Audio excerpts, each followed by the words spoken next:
merci de nous suivre sur les antennes de la RTS2 mbokk yeeg xarit yi ñu ngi leen di nuyu di am mbégte nag saa su nekk di leen dalal ci seen émission tam-tam saa bu bàkk bi jibee rek dañuy am mbégte feggoo ak suñuy rubricard ki ci jiitu mooy Aïcha Touré Aïcha maa ngi lay nuyu di am mbégte feggoo ak yow ci plateau bi.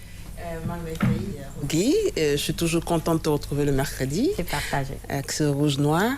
ah yaa préparé fête de fin d'année yi de. dinaa si ñëw. kay la kontaan di nuyu ni ma bokkal plateau Abdourahmane le Vestu.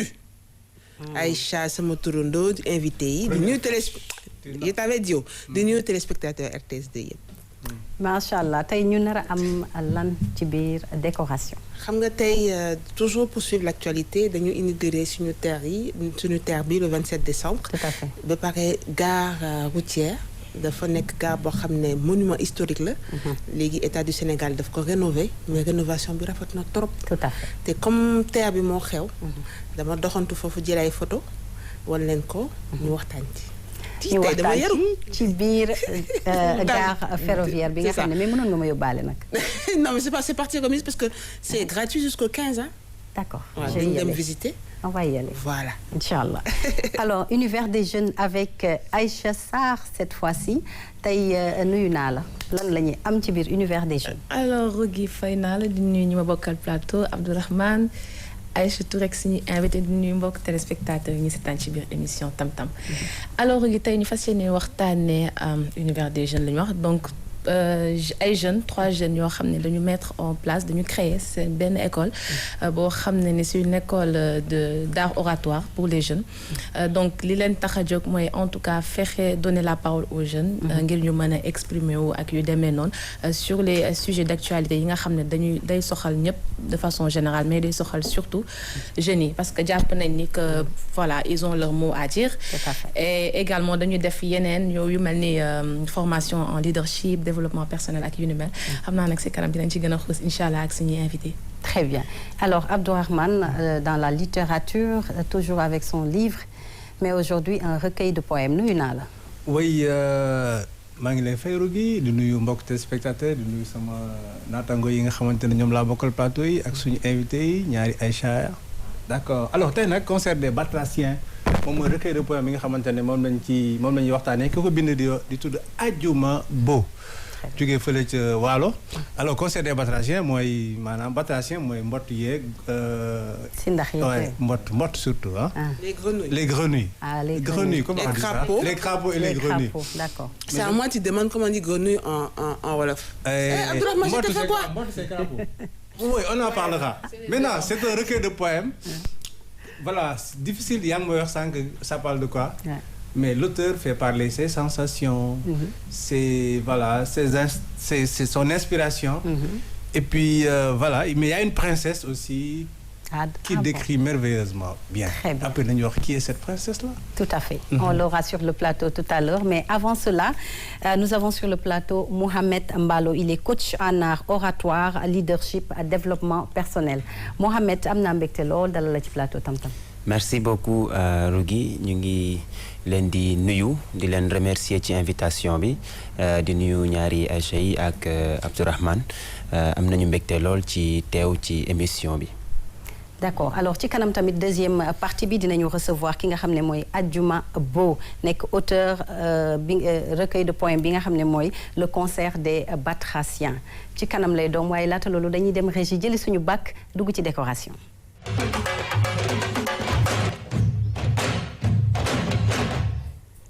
La gare ferroviaire de Dakar mu nekk benn lieu historique un site touristique si on peut le dire. Parce que il est magnifique. Il a toujours été magnifique mais léegi nag dafa gën a taaru. ndaxte dafay mi ngi xëcc ay nit. ndax voyage bi nga xamante ne TER bi tàmbali na ko depuis le 27. ñu ciy féliciter Sénégal yépp. ci jiital nag suñu jiitu réew. c'est ça en tout cas suñu gare ferroviaire bi xam nga gare bi dañ ko tabax en 1885. C'est-à-dire que c'est un monument historique et ci rénovation bi dañuy conserver architecture coloniale bi parce que moom dañ ko tabax après la gare de Saint-Louis D'accord. Mais gare actuelle bi nekk fii on l'a faite en 1914 en juin 1914. tey moom dama nekk historienne. dëgg ñu dugal ci nu ko kii waxee ci histoire. ci taarix. ok Rougui le soir là ci taarix au grand plaisir de tout le monde. waaw ci taarix.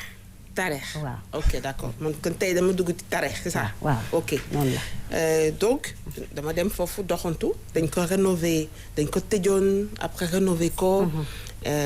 projet terre Dakar Diamniadio ma dem nag foofu les couleurs. surtout les matériaux. surtout dañuy boole nag architecture moderne ak architecture traditionnelle. def ci ay écran. c'est magnifique hein l'architecture moom. voilà chemin de fer man moom li may rey mooy horloge bi. waaw horloge bi de moom kii la de mënuñu ne ni ñu koy waxee sax ni ko tubaab bi di waxee. pendule. pendule mais objet antiquité yi ni ñu koy tuddee sax ay objet ancien yi nga collection genre collection yooyu. parce que voilà c'est une pendule vraiment ancienne. voilà léegi mu ngi ni rénovation bi. ils ont essayé de conserver te dafa am escalator. waaw. man nag ci biir gaar bi. lii yëpp ci biir gaar bi. Tu es monté sur les escalators. Tu veux savoir si je suis tombée waaw bien. non non. léegi mu ngi nii vue d'ensemble la. d'accord ça ce sont des images qui nous ont été prêtées gracieusement par ñi ko tabax. ñu ngi nii. am na gis nga les couleurs sont restées les mêmes. ah d'accord. on a même à l'intérieur dañu conserver les mêmes couleurs. oui les couleurs chaudes. d'accord. le rouge bordeaux le rouge vif ba pare nag fer dañu conserver tout ce qui est fer daal ak fer forgé. mu ngi nii daal escalator bi nag Abdourahmane si je veux savoir quelque chose. je ne suis pas montée dessus. rafet na ça c'est le toit. Ouais, ça c'est les indicateurs. donc pour le transport Dakar Diamniadio donc ku ñëw. tout est écrit xam nga da ngay ñëw. Ils n'ont rien changé à l'architecture, ils ont juste modernisé le bâtiment. Def ci ay écran tactile, def ci ay indicateurs pour les voyageurs, etc. Voilà, c'était ça ma décoration d'aujourd'hui. Et je tiens à préciser que gaar bi ku bëgg dem dañuy conserver propriété bi. Xam nga ñun surtout. man moom ça je tiens à le dire devant tout le Sénégal. exactement. xam nga dañuy bëgg lu bees. pour lu bees dañ ko war a conserver. waaw. parce qu'on a vu après l'inauguration du terre on a vu qu'il y avait des sachets qui étaient jetés de part et là. donc ça c'est vraiment du civisme ku pare daal en tout cas il y a tout installé là-bas. Quand on finit d'utiliser quelque chose on met dans la poubelle parce que vraiment elle est magnifique cette gare. te suñu gare la. le suivi et l'entretien. voilà ñun ñoo ci mën a veiller ñun ñi nga xam ne ñun ñoo ko. c'est important di ci voyager te mu doon loo xam ne Abdourahmane. gis nañu bu njëkk ba de man de transport ferroviaire bercé na ma parce que yàgg naa dugg ci train. pour dem Ndar oui yàgg naa dugg ci train wala pour dem Bamako. pour dem Bamako. ouais parce que mon papa était cheminot. Je lui rends hommage à tous les cheminots du Sénégal.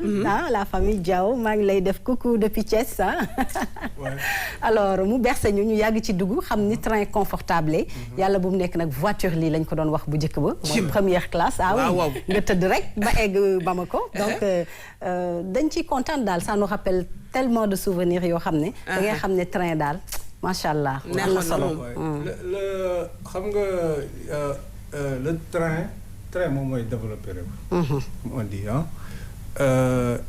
les chemins de fer du Sénégal patrimoine la patrimoine culturel la. surtout gare bi. patrimoine littéraire la aussi. tout à fait xam nga boo fàttali ko le fameux roman de comment ça s'appelle Semel Ousmane. Les bouts de bois de Dieu. Tout à fait. Il parle de la grève des cheminots. Exactement. Tu vois donc voilà donc mu doon le train dafa doon benn booy bind ci wàllu booy def recherche ci wàllu littérature le train est très présent dans la littérature. C'est vrai. parce que alors gare bi. le patrimoine national la. Ah oui.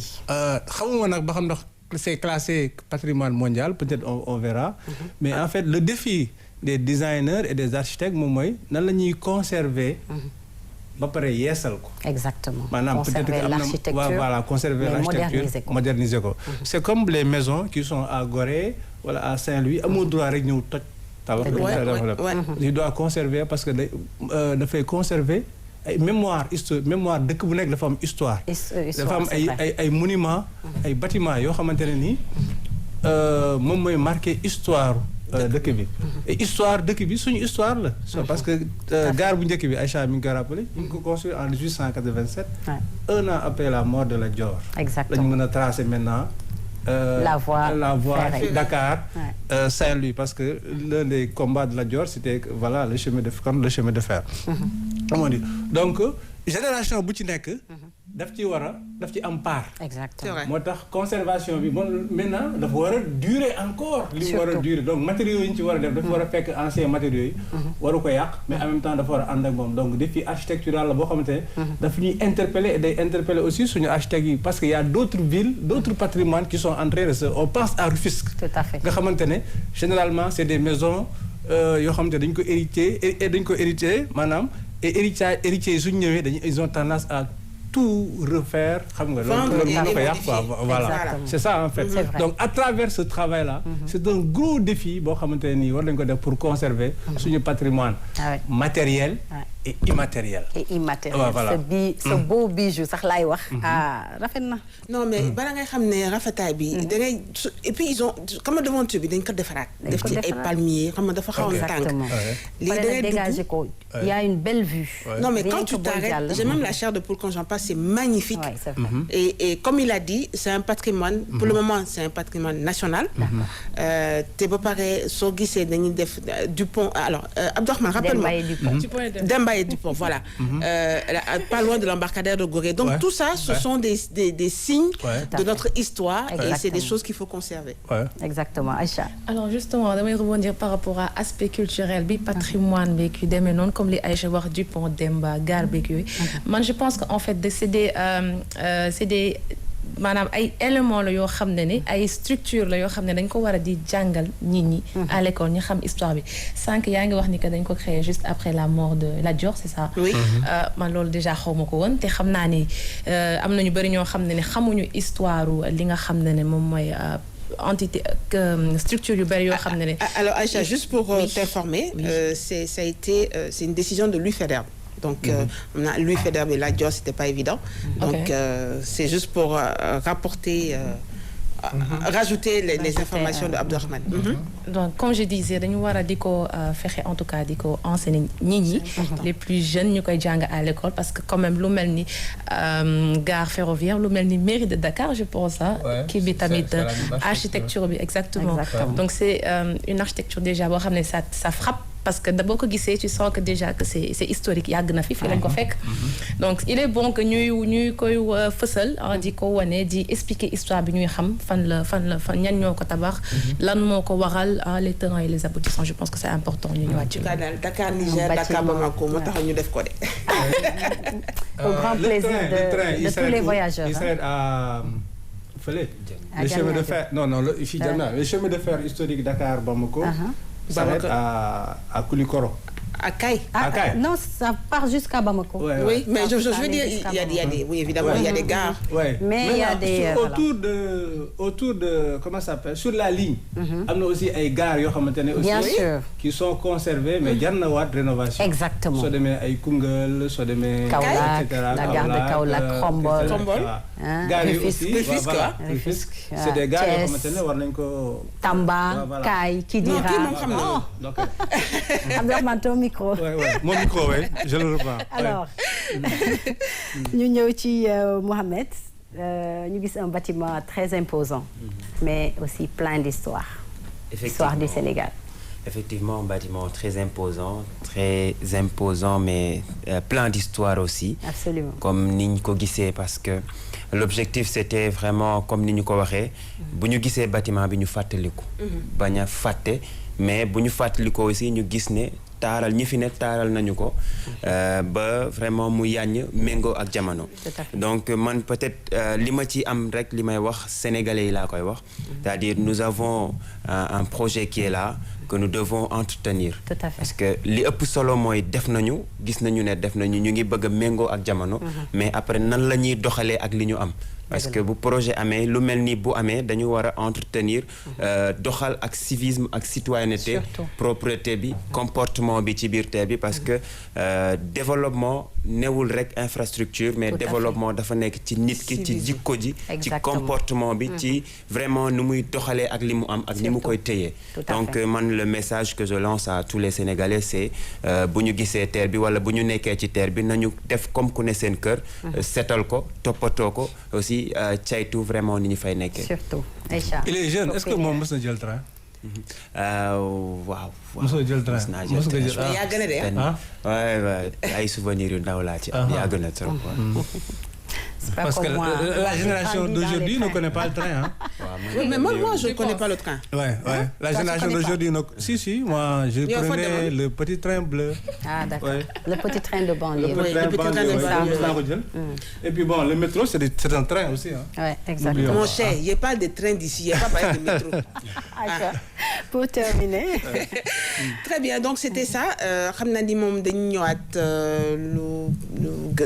dañu gën a xuus ci décoration terre bi ci boppam. Léegi dañuy xaar autorisation parce qu'on a demandé pour filmer l'intérieur.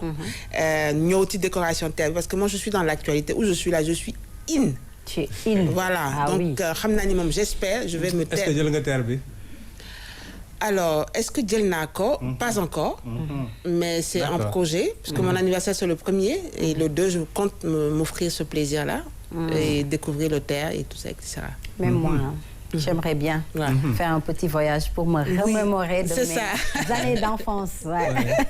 C'est bien. Alors, machallah, c'est très bien avec la décoration de la gare ferroviaire de Dakar. Merci Aïcha, on avance.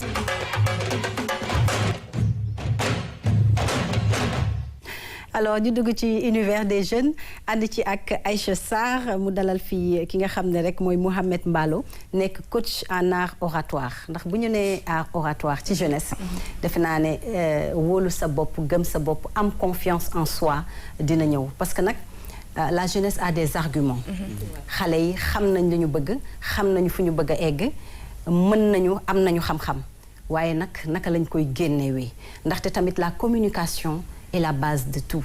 Tu peux avoir un savoir, mais quand tu communiques pas bien, celui qui perçoit la parole ou bien l'information que tu veux donner, mën na koo bañ a percevoir dans la manière bi nga koy génnewee. ci yar bi ci teggin bi ci dal bi ak surtout ci xam-xam bi pédagogie bi ni nga koy génnee ba ñëpp mën cee jot Aïcha. Alors Rougui li nga wax am na solo perception bi ngay wax sax mooy waral justement ñuy daal di amal c'est-à-dire jàngale tàggat ndaw ñi ci li nga xam ne moom mooy art oratoire ci boppam parce que dafay baax ñu xam ni ñu koy defee xam li nga xam ne ni moom la ñu war a wax wala ñu war ko argumenter mën a xam ni ñu koy défendre mën a xam ni ñu koy exprimer de sorte à ce que ki leen di déglu mu bàyyi leen xel mais xam ne ni en fait que kii di exprimer également am na dara lu nekk ci bopp bi parce que il est bien de am ay arguments xam ne ni peut-être lii laa bëgg wala lii laa def mais c'est encore mieux nga mën ko exprimer comme il le faut pas par la violence pas par yeneen i anam mais nga mën ko wax de façon vraiment à ce que comme ni ma ko waxee léegi mu perceptible ki nga koy wax mu xam li ngay wax et puis mën nga sax fa jaaree am gain de cause parce que dañu xam ne li nga wax yanu na maanaam te it mën na nekk donc yaa ngi ko doon wax sànq Mohamed donc bokk ci benn groupe de 3 jeunes ñu mettre en place benn école d'art oratoire pour loolu justement fexe former ndaw ñi ci art oratoire mën a exprimer wu prise de parole en public mën a wax défendre seeni argument wax li ñu bëgg a wax te duñu am recours ci yenn yi am na yeneen ak yeneen yoo xam ne xam naa dina ci ñëwaat wàllum concours beeg yooyu donc Mouhamed bi ma la nuyoo ba pare bi ma la nuyoowaatee ba pare li ma lay laaj mooy lan moo tax bu ñu mënee ñëwaat ci objectif yi en fait li tax ngeen mettre en place boobu la école lan mooy seen objectif yi de façon générale. Merci Aïcha alors école de la parole comme ni ngeen ko xamee dafa nekk structure boo xamante ne dafay yëngu ci lépp lu jëm ci formation en art oratoire leadership développement personnel prise de parole en public entrepreneuriat entretien d'embauche donc mu nekk kuréel boo xam ne ñett ndaw ñoo ko taxawal et c'est 3 jeunes sénégalais yoo xamante ni yàgg nañu di représenter Sénégal ci ay compétitions nationales et internationales ci Coupe d'Afrique gu COPAD bi l'un des coachs Ibrahima Khalilullah Mbaye moom moo représenté ju woon Sénégal plusieurs compétitions aussi que ça soit Aline Diawo ou man mi on a remporté en tout cas beaucoup de trophées pour ce pays et après ñu daal di ne foog ñu xool expérience bu ndaw bi nga xam ne am nañu ko nu ñu ko mën a partager avec la majorité des jeunes sénégalais parce que nekk ndaw terewut a am jom mais nekk ndaw terewul aussi nga mën a fexe bokk ci liy ñoŋal réew mi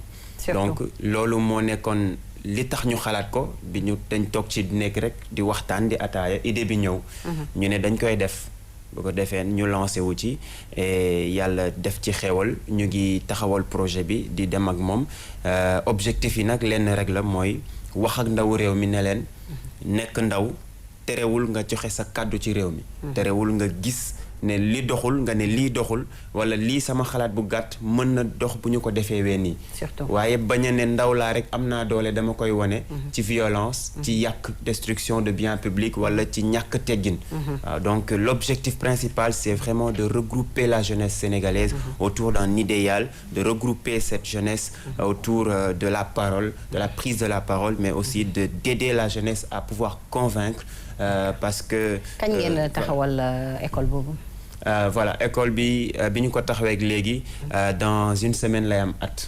Ah d'accord yàggul bi dans une semaine lay am at mais vraiment xel dal na ci réalisation yi nga xam ne def nañu ko ci at bi. d'accord alors bëggoon naa xam Mohamed kan moo war a wax. ak lan mooy art oratoire boo ñu ci waxee ba pare lan mooy art oratoire. kan moo war a wax parce que gis nañu ne. réseaux sociaux yi ak internet ak yu mel noonu dafa libérer la parole ku war a wax mu ngi wax ku warul wax dafa wax donc lan mooy art oratoire ak ñan ñoo war a wax dëgg la jërëjëf alors xam nga wax dafa nekk lu doy waar ndax nit liggéey na 2 fukki at ci benn kàddu mu yàqu ko dëgg la waaw ndax li ñuy faral di wax la parole n'a pas d'os mais elle peut casser des os tout à fait te wax bal la bu génnee dafa gaañ loolu nag mooy li tax nit balaa ngay jël kàddu war nga xool saytu seetaat li ngay wax fi nga koy waxee ni nga ko war a waxee ak nan ngay fexe ba li nga bëgg a wax nit ñi dégg ko ndax yenn saa yi nga wax dara jublu ci am loo ci jublu am loo ci yéene mais ñi percevoir am leneen luñ ci percevoir peut-être ci waxin bi la moo tax olof dañuy wax souvent wax dafa jooy ñu laaj ko mu ne fi ñu ma waxee waruñu ma fa waxee bi mu jooyaatee ñu laaj ko mu ne ki ma wax waruma wax ñetteel bi mu ñu laaj ko mu ne ni ñu ma waxee waruñu ma ko waxee donc ki war a wax déjà mooy ki nga xamante ni war na am responsabilité ci kàddu gi mu yor waaw ndax wax lu la neex wax yomb na mën nga jug di wax lu la neex mais wax bi am njëriñ mooy wax li am njëriñ li amal njëriñ ñi lay déglu waaw te boo bëggee wax li amal njëriñ ñi lay déglu faaw nga xam li ngay wax lan la lan mooy objectif bi lan mooy mission bi nga seetaan ko ba pare taaral ko waaw ndax dafa am solo booy taaral boobu nag booy seet sax pour dëggal li nga wax parce que bu njëkk ci suñu culture ak suñu tradition dafa am ñu moomoon wax ñu naan leen les communicateurs traditionnels ñi ngi fi ba tey sax ndax ku mënul wax wala ki nga xamante ne baatam jotewul fenn fi wala mënta taaral wax nañu ko bëggee ak ni nga ko bëggee ñu déggee ko noonu ñooñu ngay jox kàddu gi ñu daal di koy tas donc art oratoire mën nañu ne yàgg na fi exactement lu yàgg la sax lu yàgg la dëgg yàlla. oui je pense que li nga wax Rougui am na solo mooy parce que au départ dafa am y avait des maîtres de la parole. surtout. koo xam soit c'est des griots. wala même boo xamante ne da nga nekk ci mbooloo di wax dafay am koo xamante ne da lay jottali. dëgg la jottali bi nekkul rek le but pour li nga wax gën a yaatu mais pour boo waxee loo xamante ne mu jubbanti wax. exactement c'est important maintenant nag dañoo nekk dans une société boo xamante ne. la parole c'est libéré. maanaam ñëpp a ngi wax et ñëpp parfois peut-être mën nañu wax aussi ñëpp a soxla wax. parce que parfois di nga gis koo xamante ne nii cadre la dans une société mu war a dem négocier benn contrat boobu bu ko amee entreprise am gën a dox su ko amul entreprise mën na fa jaare soxe. surtout wala di nga ko xamante ne dafa war a def benn présentation. entreprise am wala dem ci ay et cetera donc dañuy gis ne par exemple boo jëlee ku mel ni. Steve Jobs par exemple su iPhone génnoon marque bees moom mooy taxaw en public wax parce que dañu ne lépp képp kuy liggéey ci li nga nekk bëgg nga cee am succès bëgg nga cee am ndam bëgg nga ñu ràññee la ci te bu la ci ràññee bu la ci ràññee di nga taxaw ci kanam mbooloo wax donc moom moo tax nga war ko préparer maintenant le problème moom mooy fii dans notre système éducatif ak dans notre système que ce soit moderne wala traditionnel xale day wax nga ne koy noppil jël sa gémmiñ laaju ñu la wala mag du et cetera waroo wax ci kii et cetera à l'école aussi on ne favorise pas la prise de parole moo tax da ngay gis on ne favorise plus la prise de parole en public alors que dans un système américain l'élève il prend la parole en public dafa bokk ci jàng bi et donc de plus en plus dans les instituts de formation prise de parole en public développement personnel et cetera dafa bokk ci formation parce que on sait que ne mën na jëmale nit kanam et loolu c'est important leadership maintenant fi may laaj moom mooy ñu bëri léegi dañ naan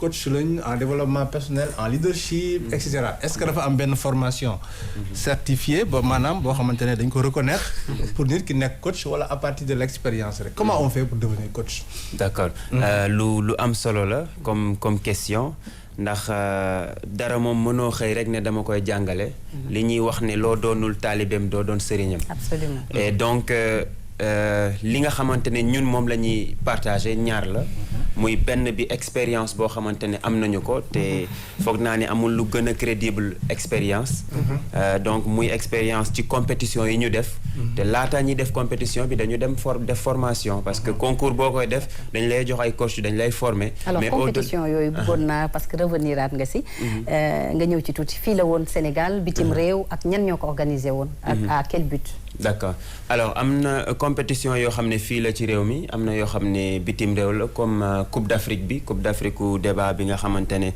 bii passé je pense ñu ngi ko defee woon Congo kenn ci ñun moo ko j'ai des images yi foofu la woon wala waaw lii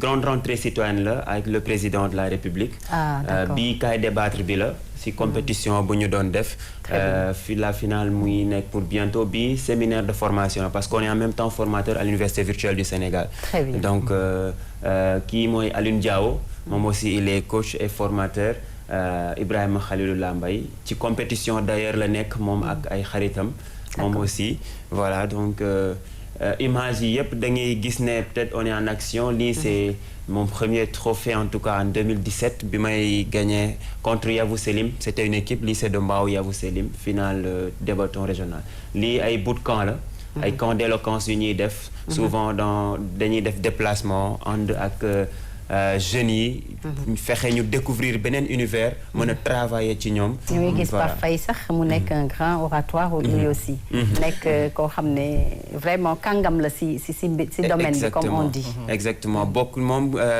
moo ma jox sama premier trophée ci concours régional moom ma ko jox alors pour revenir peut-être ci li mu wax léegi formation bi dafay am mais formation bi boo ko defee ba pare da ngay fexe am expérience voilà donc ñun jaar nañu par exemple man jaar naa GEP groupe pour l'éducation et l'enseignement de la population foofu dañu def ay formation en leadership en management et tout ensuite jaar ci yeneen structure doog a ñëw dajale loolu yëpp léegi nag li xaw a nekk tuuti problème peut-être fii ci Sénégal mooy kuréel boo xamante ne tabb nañu ko ne kuréel bii boo fa jaaree di nga am diplôme ci lii d'accord loolu moo fi amagul quoi. Voilà loolu xaar maa ngi ñëw ci yow Aïcha Touré.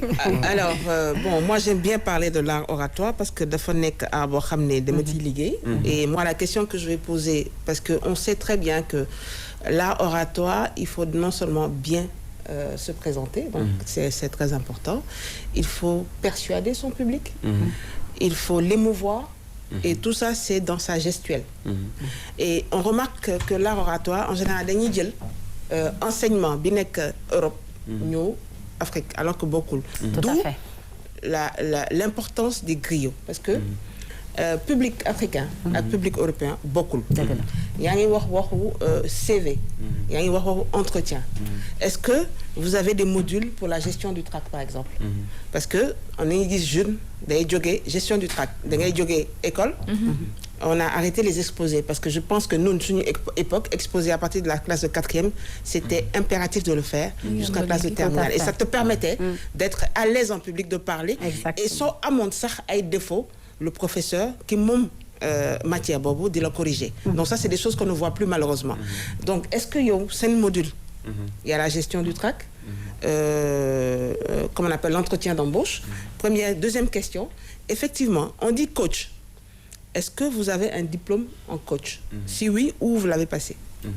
D'accord, merci pour les questions. Alors comme vous l'avez si bien dit, les modules sont importants parce que booy jàngale dara dafay am fooy tënku pour joxe ko. Surtout pour les jeunes. Voilà, surtout pour les jeunes. Et donc nous avons beaucoup de modules en art oratoire, en entretien d'embauche, en leadership, en développement personnel.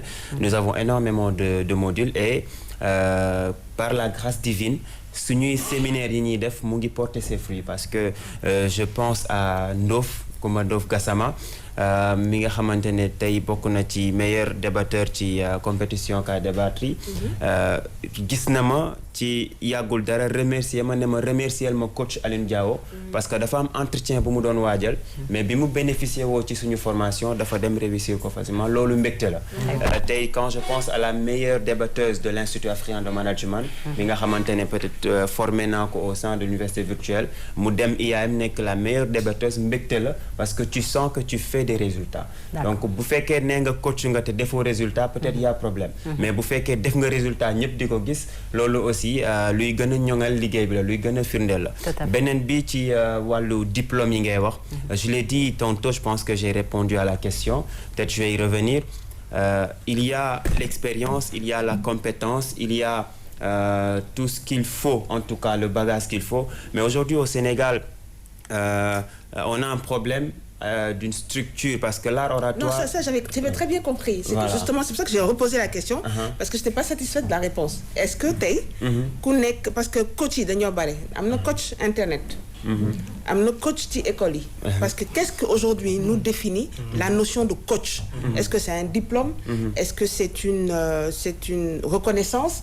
Est-ce que c'est des gens qui se sont mis derrière un jury pour désigner telle personne est un coach? C'est quoi en fait? Je dis ce diplôme là il vient d'où?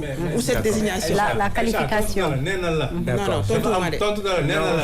Sénégal dafa am problème mu école. Ouais, mais dans ce cas pour joxe diplôme mais moom nee na la lii firnde travail moom mooy expérience bi mu am te expérience jot na def ay formation mais formation yi joxuñu la këyit na la buy valider formation. Donc il y a un problème. On a des attestations. waaw voilà attestation maanaam pas reconnu ak ay résultats il a fait des résultats. waaw léegi maintenant il répond à la question. attestation am na. entre 2017 pour yombal. 2017 ba 2020 21 bii ñu jël. lépp lu fi compétition. ñi ko jël génnul suñu structure mooy 3 jeunes yi ko formé. effectivement et donc ki nga xamante ne dafay saa bu bëree daan. bu bëree daan ba yegg benn niveau. yoon la ku bëgg a bëree ñëw ne ko jàngal ma noo doon def ba daan. Macha Allah. Voilà. C'est important. Les résultats. C'est ce qui justifie en tout cas li tax ñu bëgg ñu def coach ak résultat yi ñu ci am. En tout cas daal il faut lancer un. Mais est-ce qu'il y a des favorisés filles? Les filles sont. Il a dit que oui.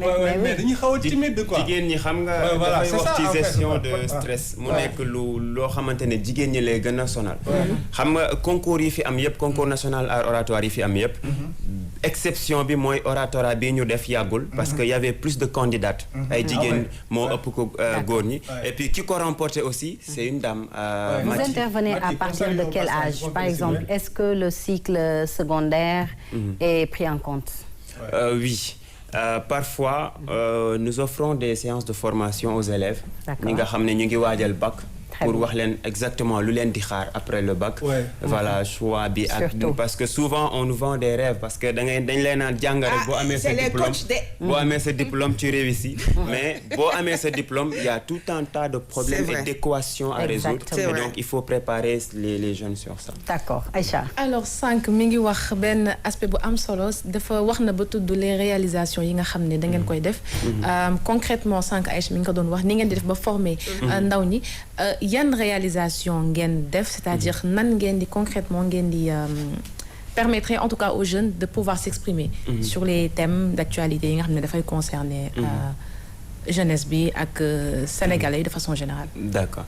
Alors bokk na ci mooy li ma wax léegi concours yi ñuy organiser parce que concours bi objectif bi lenn la mooy woo ndaw yi ne leen kaay leen jël kaddu. wax lu leen metti ci réew mi. waaye proposer ay solutions. parce que tamit dañuy wax naan tout ce qui se fait pour la jeunesse sans la jeunesse et contre la jeunesse. Donc nous devons impliquer la jeunesse, mais pour les impliquer nous devons donner la parole à la jeunesse pour leur permettre de s'exprimer, parce que bu ñu jëlul kàddu wax dinañu wone seen nakar ci leneen, dem ci violence lay doon, dem ci leneen. ñun suñu mission EDP école de la parole mooy éviter loolu, ne ndaw ñi kaay leen utiliser seen intellect, kaay leen utiliser seen kaddu, utiliser seen intelligence wax ak kilifa yi fi ne. Et je pense que concours oratorat bi le message est passé, parce que on a jugé nécessaire ñu wax ci civisme ak citoyenneté. ñu ngi ci veillu élection. Et donc jeunes yi wax nañu ci bu baax. Et ça a eu des impacts autorités yi fa newoon. Et je profite en tout cas de l'occasion pour remercier notre parrain monsieur Samuel Sarr, ndax jàpp na ci bu baax. ñoom ñëpp ils ont été convaincus, xam ne ndaw yi am nañu potentiel et qu'il est intéressant de les donner la parole. D'accord. Alors, fan ngeen toll moment bi, est-ce que par exemple les jeunes qui ne sont pas instruits jël ngeen leen en compte, par exemple nga xamante ne làkkul français, olof lay làkk te mi ngi yor mouvement ci koñam, mi ngi yor association wala mi ngi yor benn entreprise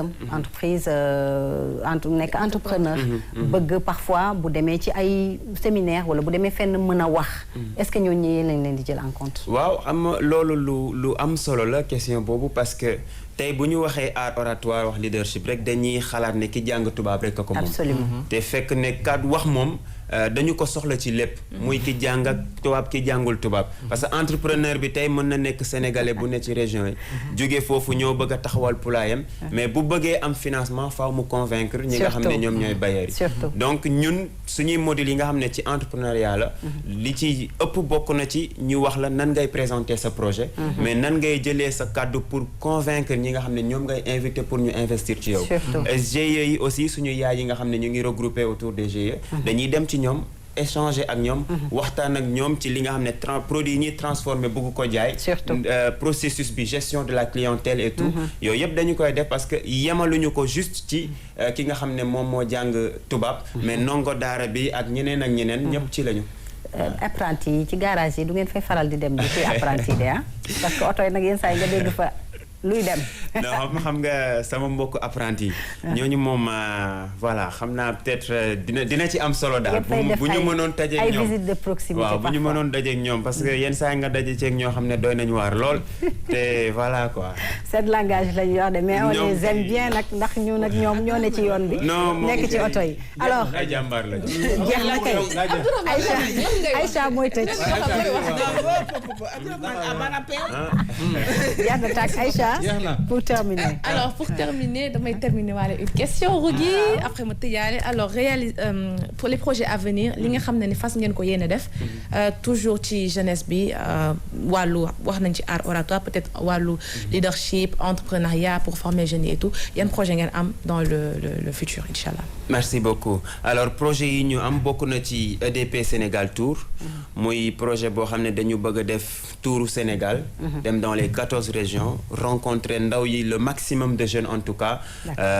may leen ay séances de formation en renforcement de capacité, de leadership, de prise de parole, d'entrepreneuriat. Confiance en soi, surtout développement personnel bi parce que ndaw yu bëri tey dañuy yàkkamti tekki. te mbir mi jarul yàkkamti parce que kenn ku ne li nga war a jot waxtu bi nga ko waree jot bu jotee rek di nga ci jot mais il faut mu am processus. parce que doo toog mu fekk si la faaw nga jug dem fekki ko. voilà donc ñu ngi remercier en tout cas ñi nga xam ne ñu ngi ñu ciy waaj a accompagner muy partenaires yi. encore une fois di remercier le parrain de l'oratorat à monsieur Samuel Sarr. et di béggee sama ñaari xarit yi nga xam ne ñoo bokk EDP muy Ibrahima Khalil Mbaye ak Alioune Diaw. yow école privée supérieur nga génne. sa xarit yi sans programme ñu tudd école yi. kenn kii Ibrahima Khalil Mbaye supérieur privé la génne. keneen kii aussi. supérieur privé ou public. alors man balaa may dem ci privé bi dama génne. da ngeen def formation privée. waaw vous êtes issus tous de la formation privée. non Alioune mu ngi Cheikh Anta Diop. man université virtuelle. fac droit fa laa njëkkee. université virtuelle fa laa njëkkee doo ko dem IAM. d'accord voilà. non je veux dire que ne enseignement public du jël en compte yenn modules yi nga xam ne c'est important. Exactement. mooy développement personnel, leadership. Absolument. et cetera alors loolu c'est important. C'est très important. alors man li may ñaan mooy un jour. yooyu ñu commencé di ko jàngale dès l'école primaire. que nit ñi war a xam ne parce que c'est la question que je lui avais posée tout à l'heure ma ne ko ndax secondaire bi. pas que privé mais secondaire bi rek. ndax yéen a même dès le primaire. ñu jàngale entreprendre. c'est vrai entrepreneur jàng confiance en soi. surtout bi fi mu toll nii moom solution bi loolu la. teel a préparer ndaw yi ñu am benn esprit entrepreneur. est-ce que yéen a ngi xalaat un partenariat avec l'État pour dispenser par exemple. En fait, on est en train de rédiger un projet. D'accord. Et projet bi objectif bi mooy peut-être soumettre à l'État ñu mën a am accès. ci yenn structures yi pour mën a dooleel ndaw ñi ci yu mel noonu. macha allah ma bàyyi la nga tàggatoo jeex na tàkk. jërëjëf. neex na trop waaye jeex na. jeex na tàkk kon Rougui maa ngi leen di remercier en tout cas di remercier équipe bi ma fi fekk yépp di rafetlu émission bi.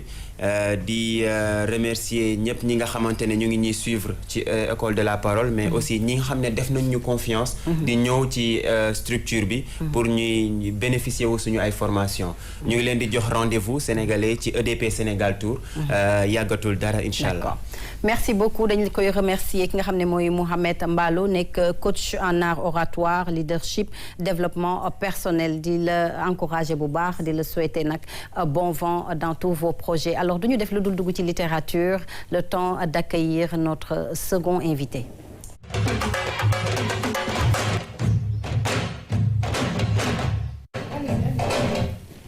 alors tey ñuy waxtaanee le concert des Batraciens nekk benn recueil de poèmes boo xam ne c'est la nature qui a inspiré son auteur kooku nag moom la ñu am mbégte dalal ci plateau bi mi ngi wuyoo Adjuma Bo nee na naa prononcé bu baax le nom Bo. parce qu'il est beau c'est ça. non c'est pas ça. d'accord maa ngi lay nuyu en tout cas di la dalal bu baax ci tam-tam. ñoo ngi lay fay madame Touré c'est ça. ah non Touré c'est moi.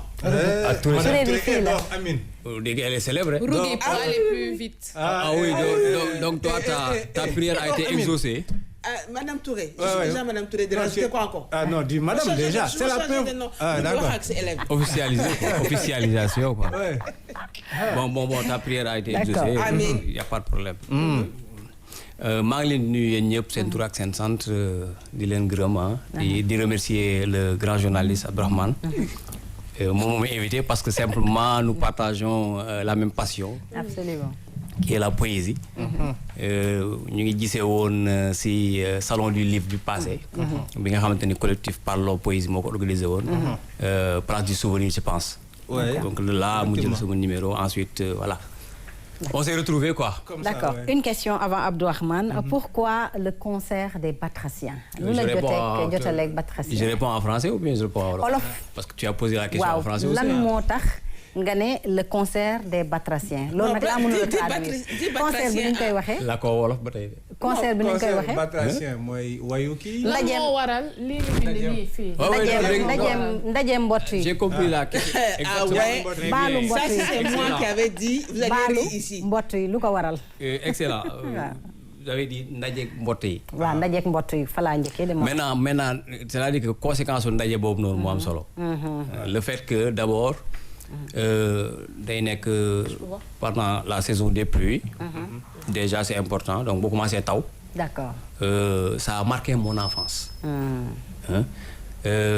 Je me rappelle temps événement 89 90 déjà donc j'habite à Ross Sénégal. D'accord. yooyu yëpp ñëwagum si peut-être dans ñu après. à Ross Sénégal là-bas dans la frontière avec la Mauritanie. Exactement. D'accord donc événement yooyu bi mu amee les militaires étaient là-bas. creuser ay affaires donc pour xeex ak daari quoi. maintenant finalement bi nawet bi ñëwee. camp yi ñu defoon yëpp pour se protéger peut-être des canons et autres. genre déeg la mujj nekk quoi. dëgg la day fes ndox. léegi nag mbott yi bëri foofu fees dell. maintenant chaque saison des pluies c'est le concert quoi. Ah, c'est le ngo nuit. donc moo tax benn instant je dis pluie diluvienne joie des Batraciens quoi donc. bu commencé taw ñoom seen xol sedd na.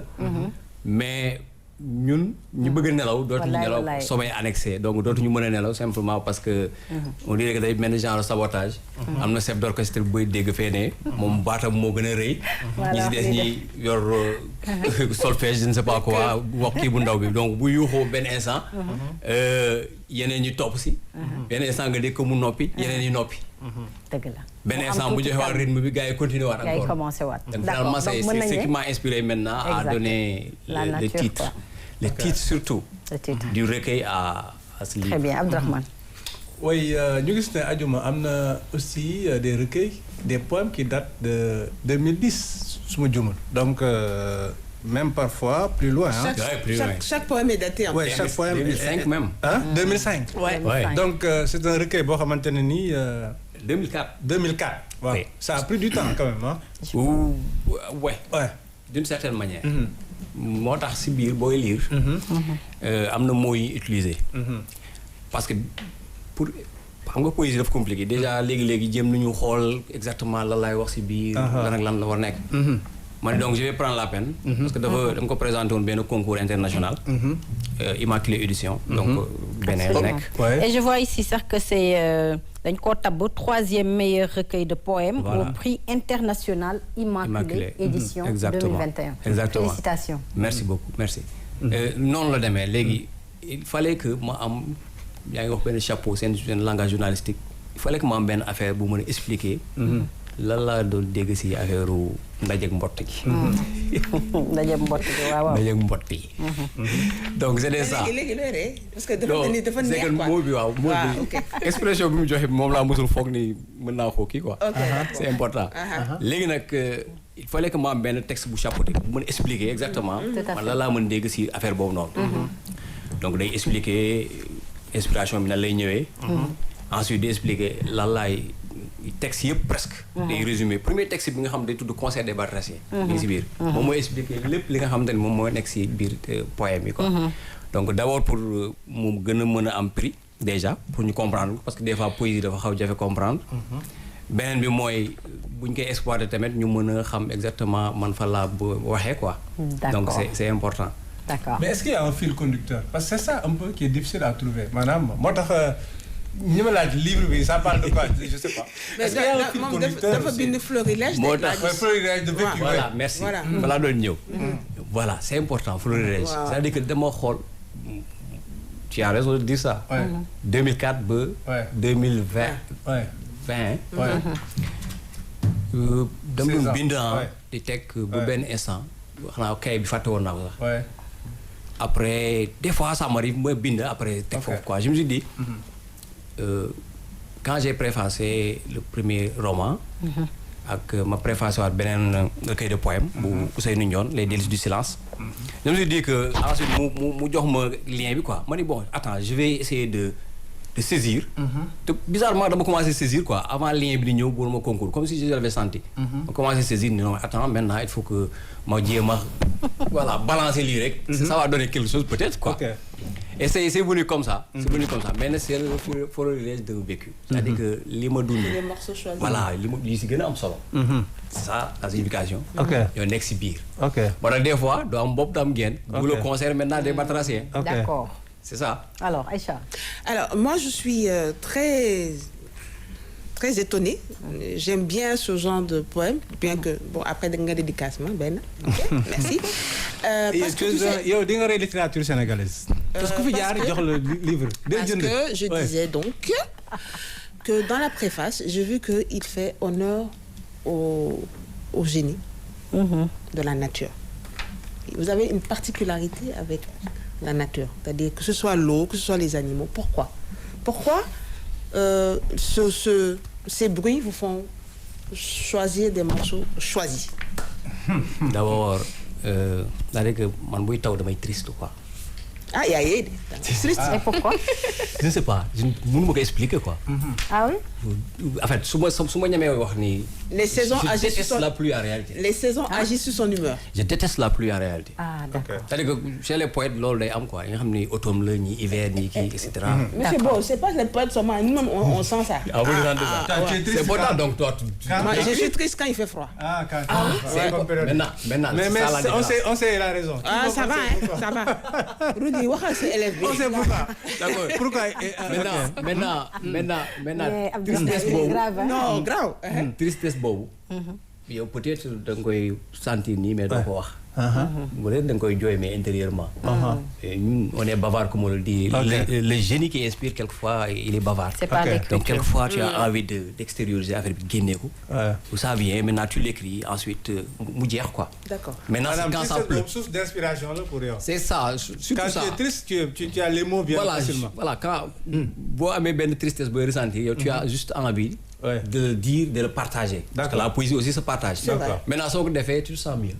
Donc Aïcha, pour toi, c'est l'occasion d'écrire ton recueil de poèmes. Oui. Sous la couette. Dernier, j'arrive. Dernier plateau bi may def ak Abdourahmane fii suñu réalisateur Del Malik. Merci beaucoup. Parce que Abdourahmane day wone ñëpp que dama manquant quoi. Non, j'ai pas dit ça. Abdourahmane yow it kenn demul bala. Aïcha Sarr. Mais Aïcha Sarr, je vais dama koy bàyyi. Xam nga décembre mi ngi jeex. Moo tax man waxatuma. Princesse parce que quand même li ngay kii yëpp am na koy waxal. waaw bon. mais dans ci préface bi ñu ngi wax ni que. am na ñu wax ba ni Dulciné. Dulciné. Wow. Il a des filles, monsieur Beau. Il parle de sa fille, mais ça, c'est pas sa fille. Aïcha Sarr, lis ça.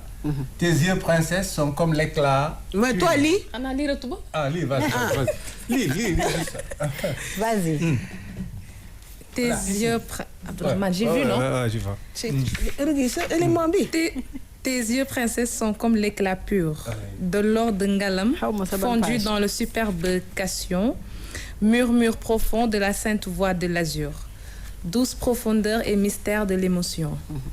Bouche qui fait naître le désir agonisant aux sphères de la lassitude et de la mélancolie. Dans tes yeux châtains, teintés du refrain hypnotisant, au seuil des mamelles jumelles, source de folie.